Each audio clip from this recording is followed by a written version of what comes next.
Good evening and a warm welcome to the Security Dispatch Daily Digest, your go-to source for the latest in cybersecurity trends and expert insights, proudly presented by Security. I'm Ed Hall, joining you from London, ready to explore the vital nexus of healthcare and cybersecurity intelligence today. Today is Tuesday, the 25th of August 2025. Join me as we explore the complex terrain of cybersecurity in the digital world. The hook Android Trojan has transformed into a ransomware-style threat, locking devices with fake payment demands and harvesting data through overlays and bogus NFC prompts. It now executes 107 commands, with 38 new additions, enabling real-time screen streaming and remote control. The malware spreads through malicious APKs on GitHub, showing a shift from phishing to poisoned repositories. Researchers warn that similar techniques are used by other Android malware families, like Ermac and Brokewell, suggesting a broader trend of exploiting developer trust. Citrix released urgent patches for 3 NetScaler vulnerabilities, including CVE 2025-7775, CVSS 9.2, which is already being exploited. The flaw could allow remote code execution or denial of service, while the other two, CVSS 8.8 and 8.7, involve memory overflow and access control issues. Fixes require upgrading to the latest supported versions of NetScaler ADC and Gateway across all branches, with no temporary mitigations available. Citrix credited external researchers for the discoveries and urged immediate updates. Nevada was forced to close all state offices after a cyberattack disabled IT systems, websites, and phone lines.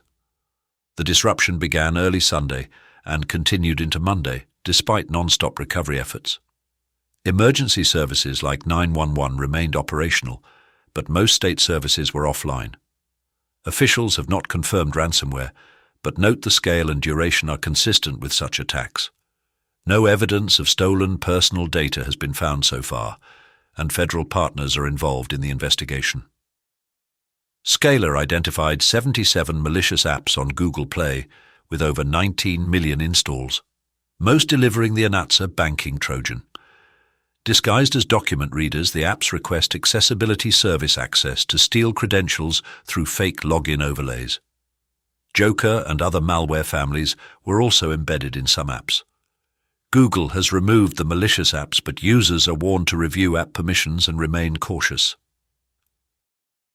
CISA issued a warning for CVE 2025-48384, a high-severity Git vulnerability allowing arbitrary file writes through mishandled carriage return characters in config files.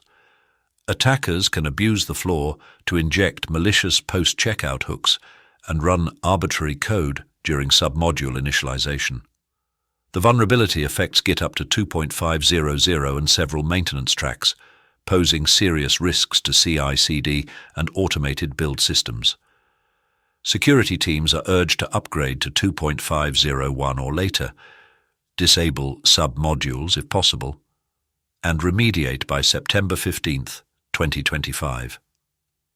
MotiveCare, a provider of in-home care and patient transport, has filed for bankruptcy with $1.4 billion in debt.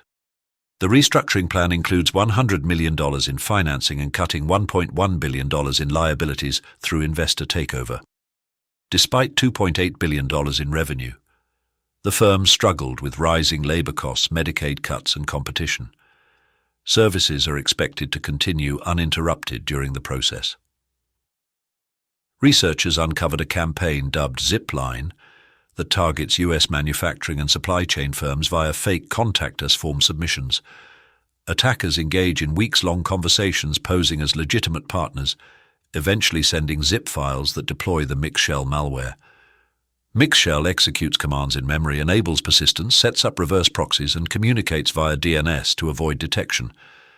The malware has been hosted on legitimate platforms and tailored to specific victims, raising concerns for other sectors like biotech and semiconductors. Healthcare Services Group disclosed a breach impacting 624,000 individuals, with stolen data including social security numbers, driver's licenses, and financial details. The intrusion happened in late 2024 but only surfaced in August 2025. Victims are offered a year of free credit monitoring. The company says no evidence of fraud has emerged so far. Thank you for listening. I'm Ed Hall. We appreciate your time and listening. I'm excited to have you with us again tomorrow for more insightful updates. Remember to hit the like button, subscribe for continuous coverage and expert analysis, and sign up for a free trial of Heal Security Desktop at healsecurity.com. Until we meet again, don't have nightmares. Stay informed and secure in the digital world.